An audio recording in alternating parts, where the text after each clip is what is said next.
when you are being true to yourself, you have to remember one of the downsides to that is there's going to be a lot of people or a group of people that are going to disagree with you.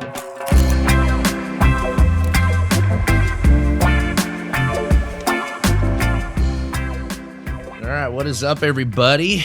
Good morning, episode 27 of Pursuit of Balance. We're going to take a little bit of a shift on what we're talking about today. Something I was kind of reflecting back during the holidays and the break and, going through goals and talking to a buddy of mine. And I was like, man, I don't really know, like, big goals that I have this year. I think one of the big things I was, like, talking to him about is, like, I just wanted to almost in a sense, I think the last 3 years have just been go, go, go with just like, obviously getting married last year and opening up Palo Alto, and the year before was opening up Mountain View. And there's just been like so much going and growth and like all good things, no complaints there. And, I was talking to him, I was like, I really just think I want to take this year just to become a lot more present and less quantitative on growth and more of like, what are the things that we can do to be more present and improve the quality of what we're doing and, just little things on the personal side and mainly professional. And I was kind of talking about this to him a little bit of like one of the things that's really, as I've gotten older, every single year, I've always said I've become a little bit more, and I don't want to say the word woo-woo, but like spiritual is like the way that I kind of explain it in like my thought process of like how I operate.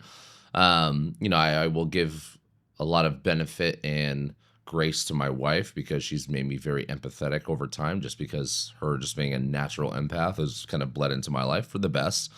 And so I want to talk about today, like this idea of spirituality and like the things that we can learn from religion. And, it's an interesting topic for me because like I didn't grow up in a family that was religious. I've been to church maybe 2 or 3 times in my entire life.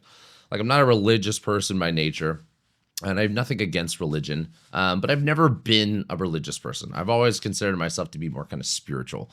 And I think about this, I would say a decent amount, especially as I've gotten older, like I said. And one of the things that's for me is it's become such an important part of like how I operate as a human, right?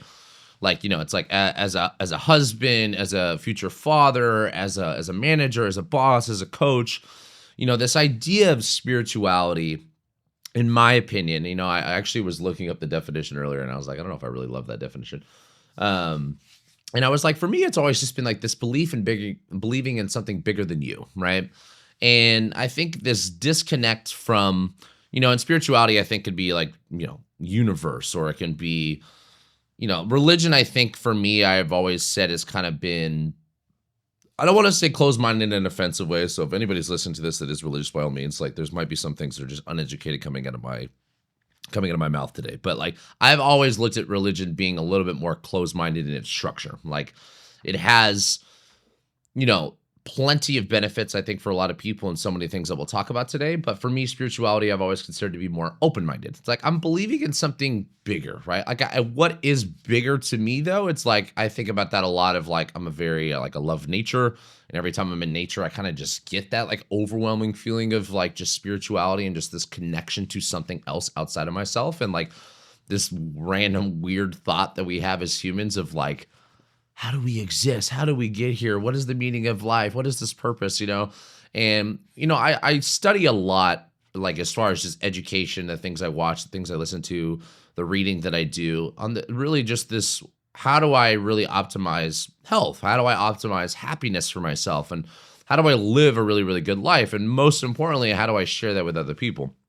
So, over, I would say the last 5 years, probably more so than other years, but I would say a lot over the last decade, but the 5 years, it's really just become such a bigger part of kind of just like this internal dialogue for myself of like, there is a meaning to life that's bigger than just myself, right? And why I share that before I lose anybody and anybody's just like, screw this episode, is I think there's a lot of carryover to the stuff that we talk about all the time, right? Like I talk about health a lot. I talk about fitness plenty. I talk about nutrition a lot.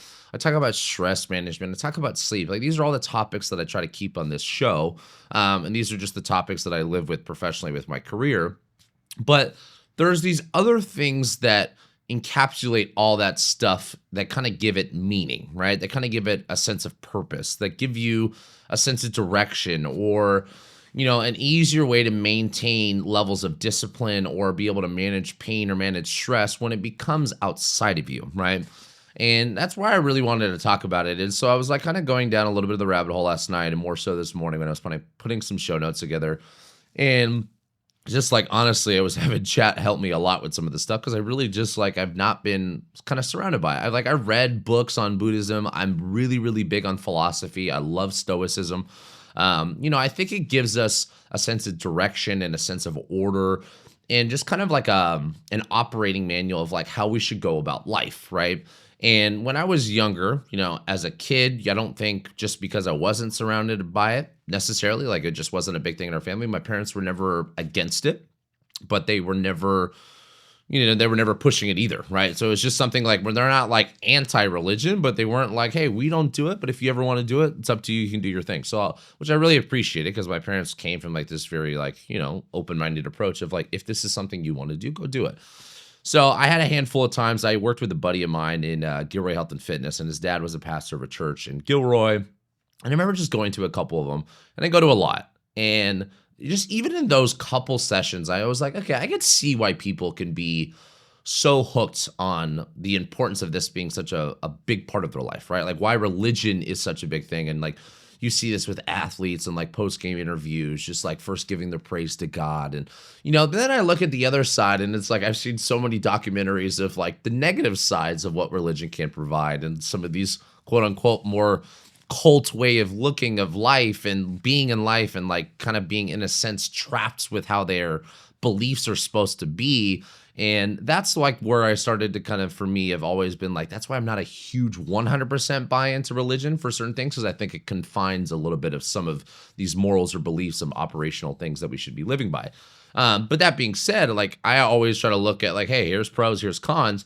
What are the things that are good that we can take from life, right? And what are the things that these are good that I can apply to my life, that I can apply to my family, that I can apply to my work?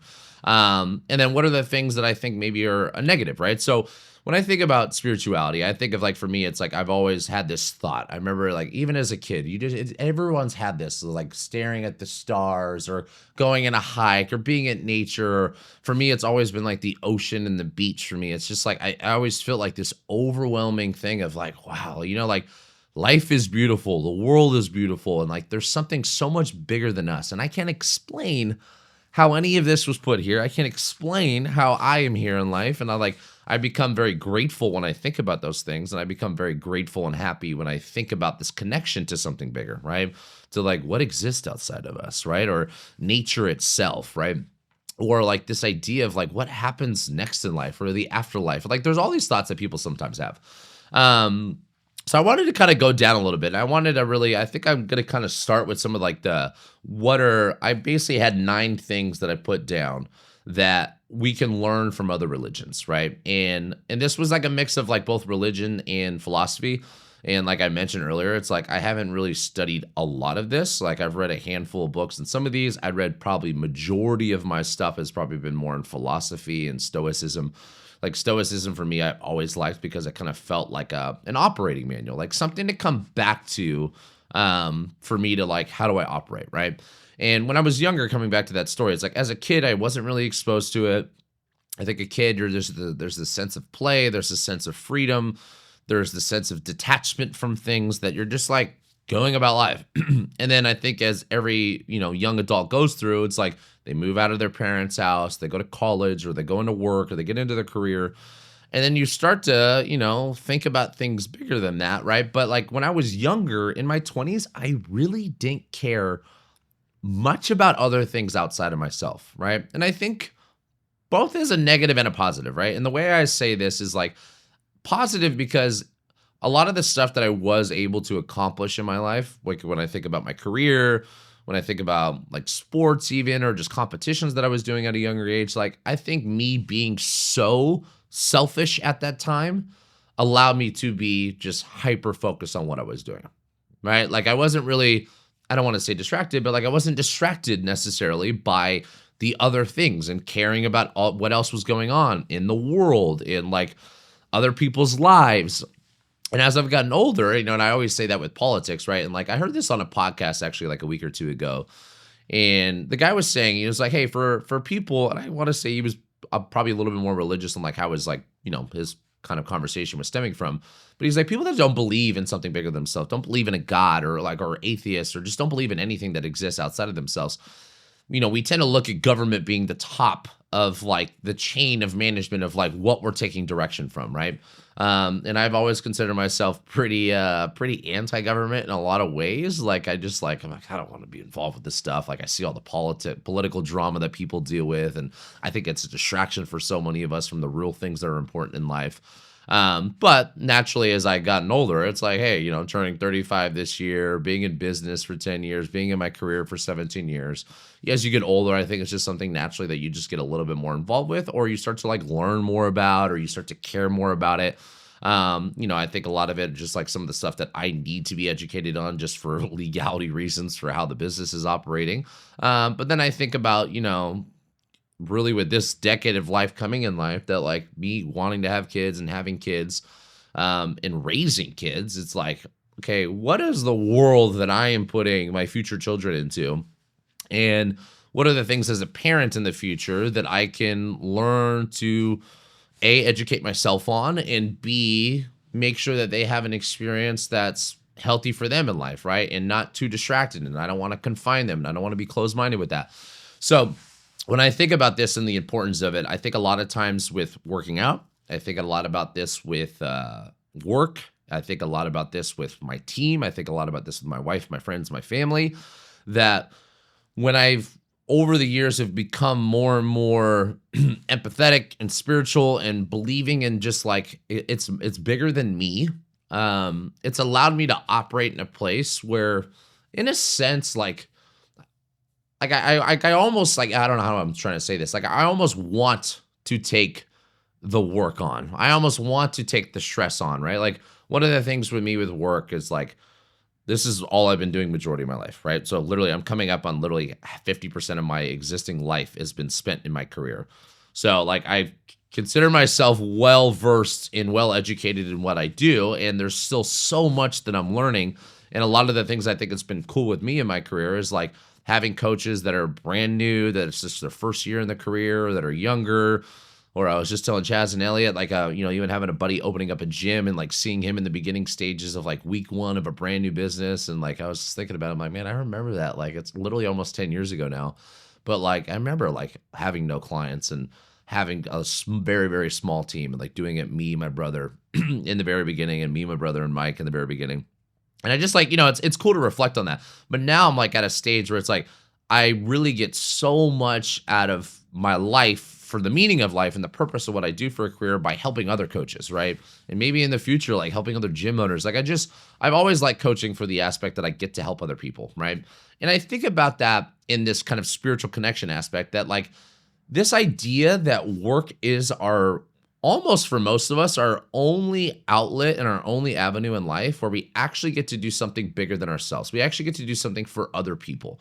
And the thing that fills my cup with my career, and why I say that my career in my industry is the best. Sorry, I don't care what job you have. I believe that I have one of the best jobs in the world. It's like, because we get to help other people be healthier, right? We get to help them be happier. We get to help them live longer. We get to help them be more confident.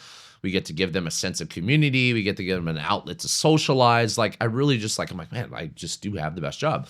And I say it every Sunday when my wife has Sunday scaries and she's nervous to go back to work and like going, through the motions emotionally of like, I got to go back to work. And I'm like, I cannot wait to get to that work. Like I love work. But in like the connection to what I'm talking about is like, there is this like spiritual feeling with work for me that like, I get to do this to go help other people, and like, even just like during the holidays of like, and even if it's something as simple as like getting gifts for the team or doing education for the team during team meetings, or helping a coach become a little bit better with a one-on-one meeting and like teaching them a skill set maybe that they didn't know, or giving them a different perspective on life. And I've done that with clients for a long time. So it's not like I've ever lost that feeling with what I do with my PT clients, but like I get more of that now with coaching, because now it's like in the beginning, when I first started the gym, it's like, I felt like I was educated a lot. Don't get me wrong. Like I didn't start the business until I felt like I was matured enough in my career. But it's like, if I were to look back 10 years ago and like what I knew then versus what I knew now, it's like, I'm a completely different coach. I'm a completely different manager, and I'm a completely different person. But that connection, right? That connection to things outside of myself is giving me this just like extra gear that I never really had in the beginning. Like I never had it in my 20s. I never really had it even in the beginning of the business because I didn't operate that way. I didn't think about okay, I didn't believe in anything else besides what I was doing. I was very selfish. I was just like I want to make sure that I am successful. I want to make sure that I understand what I'm doing. I want to make sure that I am making money or I'm like whatever. It was always like I. And like I said earlier, it's not something I necessarily look like down on. I wouldn't change anything. But as I've grown, it's like now it's an aspect of both. It's like I know that yes, I have to fill my cup. Yes, I still have to do things myself. I say this to the team all the time. It's like I don't book meetings even if I have the availability over a workout. Like I need to prioritize myself because if I'm not happy or I'm not taking care of myself, my relationship's different because I'm a little bit more on edge or I'm short tempered. I'm just like, I'm not fulfilled, right? And I go through seasons, right? Like no matter what, it's definitely not perfect. But with work, I think it's such an important thing for all of us. And I think with relationships and family and those that have kids, like you understand the importance of it because I talk about it all the time. It's like, when you have the ability to take care of yourself, you're able to operate a lot more efficiently and a lot more effectively. I had someone that commented on a YouTube video or YouTube short last week or 2 weeks ago. And the guy was like, it was basically a video of me saying that like one of the most important things that a parent can do is take care of themselves because if you're not taking care of yourself first, it's just going to bleed into what you do with raising your kids or operating at work because you're going to burn out. You're going to be stressed. You're not going to be fulfilled. So it's like you need to prioritize yourself, even though it's hard because I know a lot of parents that are listening to this don't have a lot of time, that discretionary time to give. But whatever it is, it doesn't matter if it's 20 minutes or it's a couple hours a week, like those little things that you do for yourself make life a lot easier to operate everything else with, right? Because then you're like, I love this quote that, kids learn from what's caught, not what's from taught, right? So what I mean by that is like we learn visually, like, and I think about that with work as being a manager. It's like I want the team to see what I'm doing, not just what I'm telling them to do. So instead of saying like, hey, I'm teaching somebody, which is interesting because I'm obviously this is what the entire podcast is about, but it's like also like what gets caught is what people learn, right? Like we pick up the habits on the unconscious level of like what are other people doing, right? So I want to kind of go into this next part, right? Where what are the things that we can learn from religion that maybe kind of carry over to a lot of the stuff as far as optimizing health? Because it was funny when I was like going down the rabbit hole last night of like, what is the science around health? What is the science around longevity? And it was all very clear, right? And this is something that's popped up multiple times, even in like self-help books of like, having this connection either in a religious facet or a spiritual fashion, that connection is going to better health because it's going to better your experience. It's going to give you a meaning. It's going to give you a sense of purpose. And one of the things that a lot of people kind of forget is like the number one thing for longevity is the quality of the relationships that we have, right? It's not your exercise. It's not smoking cigarettes, not drinking. It's not your diet. Like those are all things that a lot of us think about as the tactical things that we need to fix to optimize health. And then the second thing down the road is also a sense of purpose, a sense of meaning, right? And like we learned that from, I love like the blue zone kind of theory. I know blue zone, some of it gets a little debunked with some of these things, but having a sense of purpose and having a sense of community are one of the main drivers of optimal health and well-being, right? So it's like we want to be healthy, but we also want to be happy, most importantly, right? So let's get start with number one. So number one, the first one I have is compassion and love for others, right? So now I'm going to go down some of these things, right? So like Christianity, love your neighbor as yourself, right? These are all basically things that are taking from this, right? Buddhism is obviously talks about compassion. Islam, mercy. Hinduism, I can't even read that word. Judaism, tikkun olam. These are all things that are literally just copy and pasted from like different. So basically like the universal lesson was treat others with care, dignity, and humanity, right? So it's like, what are the, like for me, what did I wanted to get for this episode is like, what are the benefits or more importantly, what are the parallels that all these different, religions or philosophies all kind of have the same, right? What are the parallels, right? Because for me, I've always liked that kind of approach with everything in life. Doesn't matter if it's like nutrition, doesn't matter if it's exercise, doesn't matter what it is, what I talk about. Like I think about that with nutrition. It's like, okay, what's the thing that makes all these diets work? It's like, why does keto work? It's like, well, I removed a food group, so naturally I'm going to probably reduce my calories. Or it's like, why does fasting work? Well, it's like I removed breakfast or dinner, so naturally it's going to lower my calories. Or it's like, so whatever it is, it's like, oh, the parallel is like, if I can control calories, I can optimize health and weight loss, right? So we look at what are the parallels of these things versus like what are the specifics of like, okay, like, when I think about nutrition, for example, I think it tends to be pretty dogmatic. It tends to be like the closed minded. And these are the things that I try to always take a step back when I look at the research or I look at the data of like, okay, sure, everyone's going to have a very strong belief on their theory of life, right? And I think about this with nutrition, or I think about this with politics, or I think about maybe a specific religion. And we tend to kind of like pigeonhole ourselves into this is the only way that it's possible, right? Versus me, it's like, okay, it works for a class or group of people, right? It doesn't work for everyone. And there's a reason why everyone's not doing it. It's because like it doesn't, right? So it's like, what are the things inside of that also are applied to these other avenues, right? And those are the things that I really try to look at, because like those are the things that are constants. Those are the things that are parallels between all of them, right? So number one, basically universal lessons: treat others with care, dignity, and humanity, like I said. So number one was compassion, love for others. Number two, another thing that was a universal thing between all of them is personal responsibility and integrity, right? So if I were to go down all of them, Christianity talks about moral accountability. Islam talks about each soul is accountable for its own deeds. Buddhism talks about karma. Stoicism talks about responsibility for your character. And Taoism talks about living in alignment with the truth, right? So the universal lesson is your actions matter, who you are when no one else is watching, right?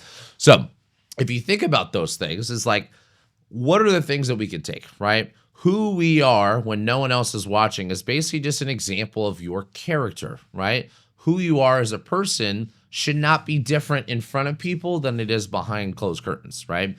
And we see this a lot, and I would say we see this more so in like kind of the social media sense, that like some of us are putting a show on, some of us are putting on this actor, actress character to be presented as somebody, and then they're different when it comes to with their family or friends. They're different behind closed curtains, right?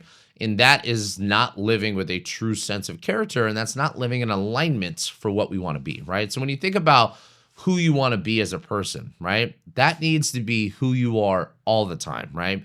And I think like I love this, I don't know who says this, but there was kind of this quote that basically like, what was it? Who was his name?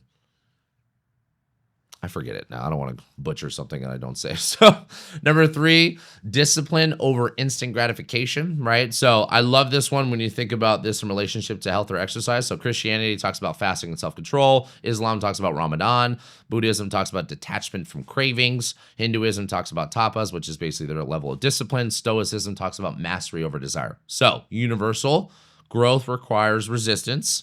Not every urge deserves a yes, right? So learning that, when coming back to a little bit of the character, but like this discipline that we need to have, right? The discipline that we need to have to optimize our nutrition, the discipline that we need to have to be consistent with our exercise, the discipline that we need to have to be good even when times are tough, right? Like I think our character is always tested when things are going wrong, right? It's easy to be good when times are good, right? And we see this a lot in world stuff, right? It's like, who is really going to be tried and tested as far as their character, and who's going to remain the same, right? Because one of the things is like, when you are being true to yourself, you have to remember one of the downsides to that is there's going to be a lot of people or a group of people that are going to disagree with you, right? Most people that I know, and a lot of people that live about their life, are more focused on being perceived as a good person or making other people happy or not having disagreements. And that for me is you're coming out of alignment of your character, because like that is not being true to who you are, right? And I think about that the same thing with like discipline. Is like discipline is testing you if like, when I am tired, am I able to go to the gym, right? When I am just feeling lazy, am I actually still going to meal prep? So like these things of like, okay, this bigger purpose in life, this level of discipline, gratification and instant gratification, more importantly, is getting tested more so now than ever, right? And the reason why is like we have DoorDash, we have social media, we have all these little quick dopamine fix and things that can make our life easier in a lot of senses. But when you think about a lot of the work and a lot of the fulfillment that you're going to get in life, it comes from doing the building, right? It comes from building the thing. It comes from doing the work. And I kind of mentioned that with like my buddy opening the gym. It's like, I was thinking about that last night. I was like, I don't know if I would ever want to go back to like ground zero and start over, right? Like I know I could. Like I know if I just basically like if I had to start over and start the gym from day one, no money, but I just had my skills, I would be confident to do so. But I don't want to say I'm like burnt out on that, but the idea of that sounds like I'm like, oh my God, I don't know if I want to do that again. But it was a part of the journey. I would never also just want to jump into what I have now. Right. Like I think I wouldn't get as much value out of it. I wouldn't get as much reward out of it. This is kind of like when you hear those stories of people losing a bunch of money when they inherit it, right? Like working for something is what gives you the fulfillment, right? So number 4, humility and ego reduction. Right, Christianity talks about meek shall inherit the earth. Buddhism says non-self. Islam says submission to God. Taoism says, I don't know what the hell that is, wu wei, not forcing, basically. And Stoicism says acceptance of what you can't control. This has always been a big thing for me. I think about this with Stoicism all the time. I always preach this, like focus on what you can't control, because focusing on the things you can't control is a really, really easy way to live with stress, anxiety, or being depressed, right? Because there's going to be so much in life that is just, I think like if people in religion, right? You hear this all the time, like this is what God wanted for me, or this is what, so, and whatever your belief is, right? And I've learned to come with this kind of humility, obviously, but like this acceptance, more importantly, that not everything in life is going to go your way, even when you do all the right things. Even when you're a good person, you do all the things, you follow the rules. Me and my wife were talking about that, kind of just joking around. I was like, well, I have a more fun life because I break more rules. And she goes, I have fun. And I'm like, I'm not saying you don't have fun, but I was just joking around that, like, for me, it's like following the rules and listening to other people or following the government or even listening to parents or teachers when I was younger was never really my thing. I always wanted to just live life my way, right? I wanted to write my own rules. But the thing that, like, and I think about that with like future kids is like, I also want to share that like kind of thought process is like, you don't need to be to the textbooks a rule follower to be a happy life, right? And you can bend the rules, you can break the rules, but like I want you to create your own thoughts, right? I want you to create your own way of living. But the most important thing is all the things that we're covering now is operating from a place of love and operating from a place of respect for others, doing things for other people, being disciplined, not operating with a sense of ego, like all the stuff that we're going to talk about today. Like those are the parallels as far as the morals and the values that hopefully most of us can take throughout life, right? So like these are a lot of the stuff that I'm kind of sharing today, right? So number 5 was service and contribution. Big one to me. I'm talking about this on my team meeting with my annual kickoff. This is a huge part of it, right? So when you think about coming back to this, so Christianity talks about serving others. Islam talks about zakat, which is basically charity. Judaism, acts of kindness. Buddhism, compassion and action. And then indigenous traditions talk about duty to the tribe and future generations, right?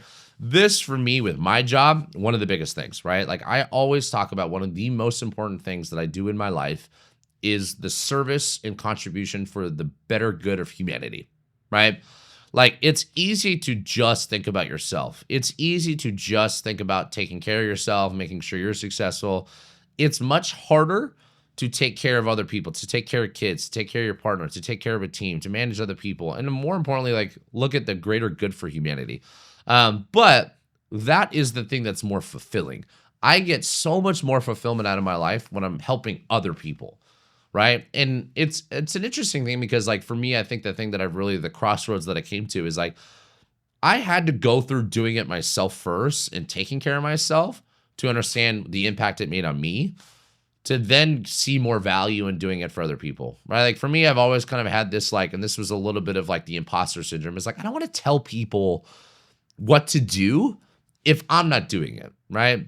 And I share these things with like a lot of people, and sometimes it can feel preachy, I'm sure, but like I share what's worked really well for me because it's worked for me, right? Because it's like, I love my life. I'm happy. I have a great partner. I have an amazing business. I'm successful financially. Like I have all these things that just make my life good. I have plenty of things that are hard. I have plenty of things that I deal with. I have plenty of things that I deal with behind screens. There's plenty of things that I just like deal with alone. And there's sometimes I'm very lonely with work, and like there's still hardship, right? I think the goal is not to remove that. But a lot of the stuff that I do try to share as far as my service for others is like, I know how good that makes me feel, but I can only take the student as far as the teacher has gone. Like I can only take you as far as I've gone. And there's plenty of people that are more successful than me in every other area of life. So it's not like I'm saying I'm the best at what I do. I'm just saying like, hey, out of the things that have worked for me, these are the things that I'm going to share with you, right? You can take it however you want. You can put your own spin on it. You can change the flavor of it. I do not care. but this is how I got here, right? So I think about that a lot with work because that's such a big one. So I love that like religion and the spirituality kind of connection to it talks about that so much. Number 6 is presence and awareness. Obviously, a huge one. So Buddhism talks about mindfulness. Christianity talks about prayer and contemplation. Excuse me. Taoism talks about being in flow. Hinduism has meditation. Stoicism has attention to the moment. Out of all things, if you can focus on doing one thing, being present in the moment, right? I always say presence and gratitude are like the things that just allow me to just keep operating, right? Like when I get out of a sense of presence, when I start to look too far in the future, right? And I talk about this with goal setting a lot. I maybe briefly touched about this with like resolutions. I've every year I've become, and it's a weird thing to say, like I've become less of a goal setter. Like I've always looked at like, okay, what is my goal in life? Like this is the thing that I want to accomplish, personally, professionally, whatever it is. And I reverse engineer it back, right? Like I've always kind of used these 3 timelines of like, okay, where I'm at, where I want to be, how do I get there? But I always try to reverse engineer, how do I get back to like, how do I get there, right? What is the work? What is the action in between these 2 points, right? And that is my goal, right? So for me, at the end of the day, the work has always been the goal. The action or taking action has always been the goal. It's like, I just need to be present in the moment and do the thing that I need to do. Because if all I do, and this is one thing that I think is fascinating, we see this a lot, and like we all do this, myself included, that we get almost, and there's the study on this, that basically like a lot of us get the same fulfillment and dopamine rush of talking about our goals as we do sometimes even just working towards them and accomplishing them, right? Which is interesting, right? So it's like a lot of us are just getting excited or getting that same feeling of just like, oh, I'm going to accomplish X this year. Or I'm going to do this. I'm going to lose this. And that sounds exciting to tell yourself or to tell other people around you. But the biggest and most important thing is like, in order to actually accomplish it, so you don't just become someone that obviously doesn't have any integrity or doesn't like become a man of their word or woman of their word, is like, you need to be present and you need to be grateful, right? So presence and awareness was number 6. Number 7, obviously this is a huge one for us, respect for the body. Christianity, your body is a temple. Hinduism and yoga talks about body as a vehicle to the soul, which I'll touch on that in a second. Buddhism, right action towards the body. And then indigenous traditions talk about body, a part of nature, right? So the universal lesson is your body is not disposable. It's something to steward and not abuse. So out of all things, when I talk about mental health, when I talk about this kind of spiritual connection to thing, I've always said that exercise is the way to the brain and way to the soul, right? Because, and it took me a long time to figure that out. I've always looked at like, okay, you know, Chris Williamson on a podcast or an interview was talking about this. He's like, you know, the guy, I forget who he was interviewing, was like, well, what do you believe in? Like, do you think it's more important for someone to master mental health or physical health? And Chris goes, well, I think it's important to do physical first, right? And the other guy goes, I disagree with you. I think it's mental first. And Chris's argument was basically like saying that we cannot just look at ourselves in the mirror and talk about our goals and talk our way into success, right? We cannot talk our way into things. Really, what we have to do is we have to prove our way through evidence that we are capable of doing so. And that is one thing that I loved about exercise, because exercise doesn't matter if you're going on a run, going on an exercise, or just doing things hard. You know, I was watching the show with, God, what's his name? The guy that plays Thor. I'm going to forget his name, but it's on Disney. It's a show, and it's going to talk about health. And like the last episode is basically talking about like how we need to do hard things, right? And there's so many different like, you know, terms or words that different like, you know, countries or religions or cultures use. But the idea of doing something hard proves to yourself, it kind of keeps that child part of our brain alive, that we keep this excitement, we keep this creativity, we keep this freedom, we keep us doing other things. Because a lot of us as adults, we kind of just tend to stop doing that. We stop doing the fun stuff. We stop doing the hobbies. We stop doing challenging things. We just live. We're just going about our day through our career. We're just raising our kids. And then we're becoming old. And then we're dealing with health. You know, it's like, so it's like we want to keep the excitement there. And I've always said through the body is the best route, right? So doing hard things either through exercise or challenging things mentally allows you to build the mental resilience, allows you to regulate emotionally, allows you to connect spiritually, connect to something bigger than yourself too, right? Number 8 is the acceptance of suffering as part of the growth. So in Buddhism, they talk about life includes suffering. In Christianity, trials refine character. Islam, hardship has meaning. Stoicism, obstacle is the way. Great book. Hinduism, life is a path of learning. So universal lesson here, pain is not punishment, it's part of development. Another one, great exercise one to talk about too, right? Like the things that are going to give you one of the most fulfilling things in life or the most fulfilling feelings in life is through hardship. like you have to go through the work. Just like I was saying, I would never want to take my business over now 10 years later because like I didn't like all the grind and the hardship and things that I went through and the stresses that I went through to get here and I'm still going through is what makes it worthwhile for me, right? Like we want to do things that are hard. And I think maybe a better way to say it is we need to do those things, right? Because we all want to not do the work. We all want to have things that maybe feel a little bit easier, right? Because it's much easier to take the path of least resistance because our brains unconsciously are attached to that. We're going to do the easiest thing. And it doesn't matter if it's cutting a couple reps short or cutting your run a little bit short or maybe not finishing your work completely tonight or procrastinating, like all those things, because that is you making the choice to make it easier. And we all deal with it. Like, excuse me. There's plenty of times I get home and I'm like, babe, like, can we just DoorDash? I don't feel like cooking. I'm exhausted. And obviously, from an accountability perspective, my wife is amazing for so many reasons, but like that is one of those big things of like, okay, like, and I always feel good when it's done. I never feel bad after a workout. I never feel bad after cooking a home meal. I never feel bad after doing the work that I need to accomplish. In the heart of it, before I get into kind of that flow state of what I'm doing, like, sometimes the first 20, 30 minutes of a workout, I'm like, I'm just not feeling it. Or as I'm cooking, I'm like, this sucks. And like, I'll complain out loud. It's like, but when it comes to the completion side of it, I've never had an experience where I thought the other way. 9, purpose beyond the self, right? So Christianity, living for God. Islam, submission to divine will. Buddhism is liberation from ego. Stoicism talks about living according to virtue. Indigenous cultures talk about responsibility to ancestors and descendants. So, universal lesson being a life centered around only me will always feel empty, right? Which is one of the big things that I think the majority of what this podcast is talking about today is like, there is going to be things outside yourself. So I share those 9 things with you guys.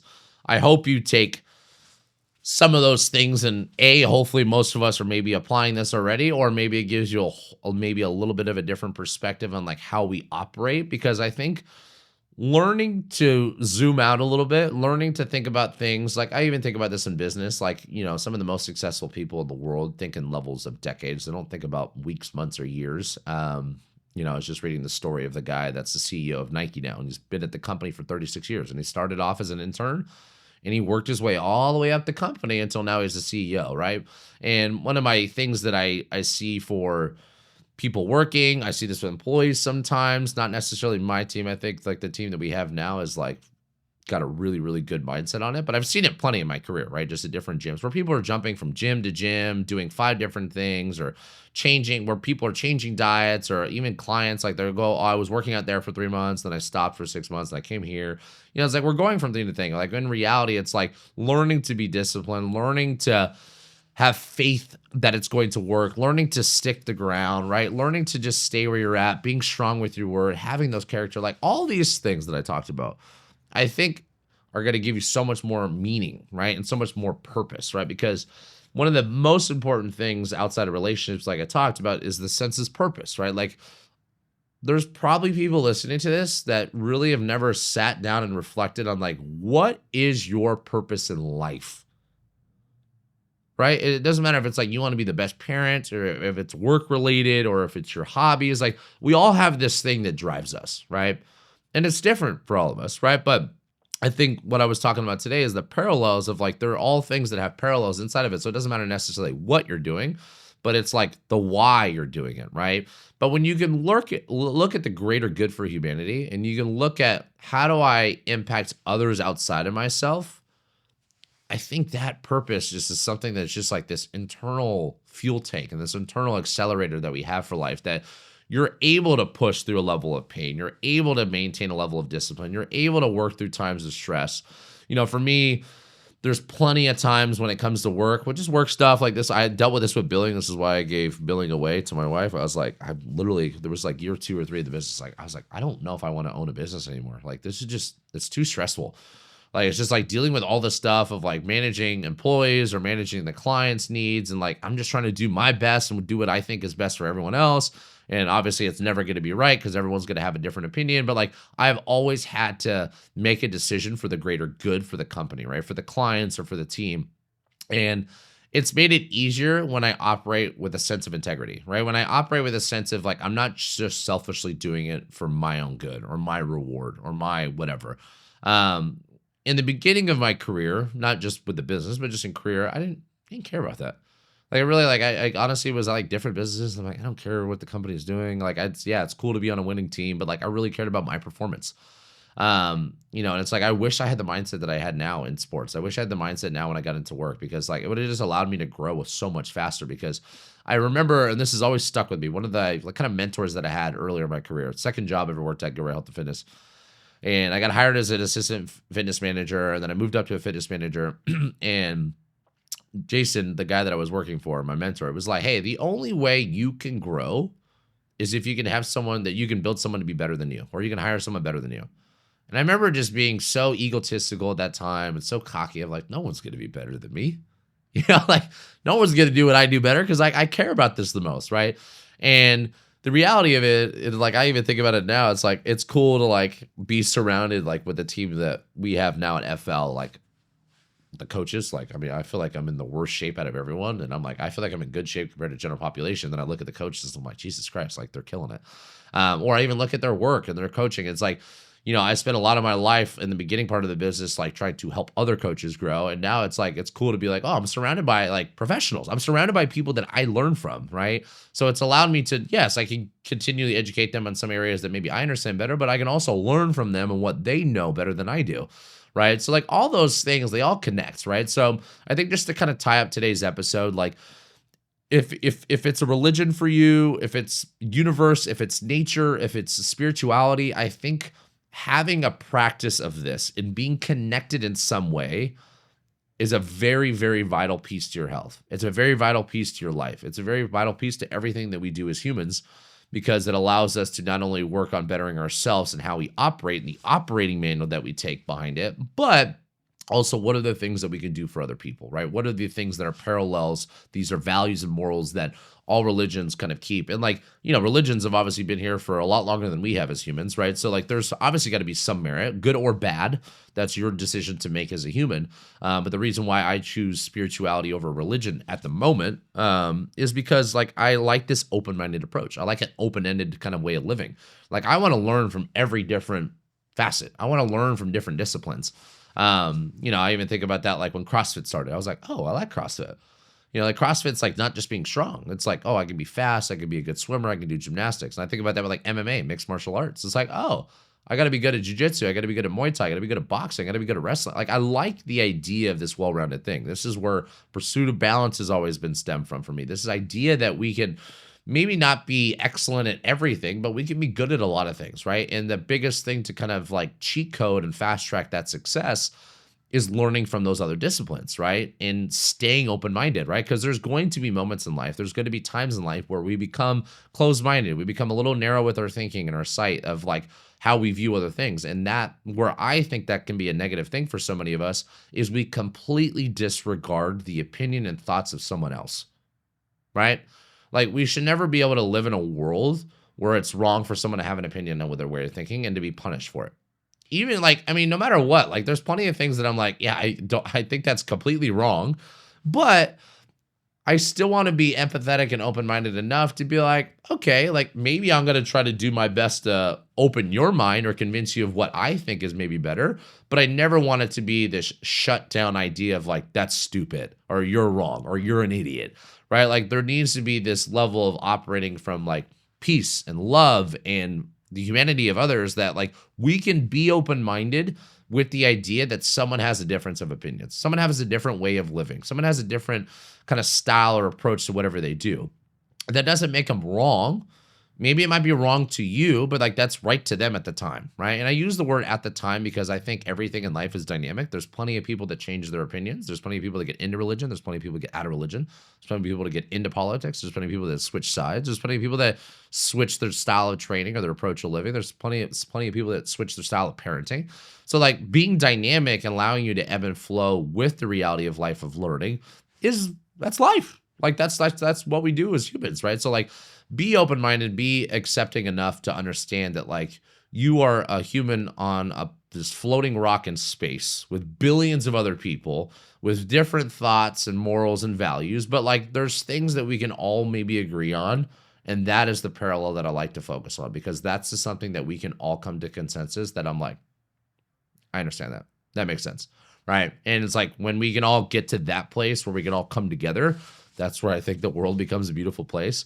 I talked about that a lot during the pandemic, and some may have disagreed because they were so emotionally distraught with what was going on. But I always said, like, we can't fix the world, right? Like, what we have to do is we have to fix ourselves, and then the second layer of that is we have to fix the people around us.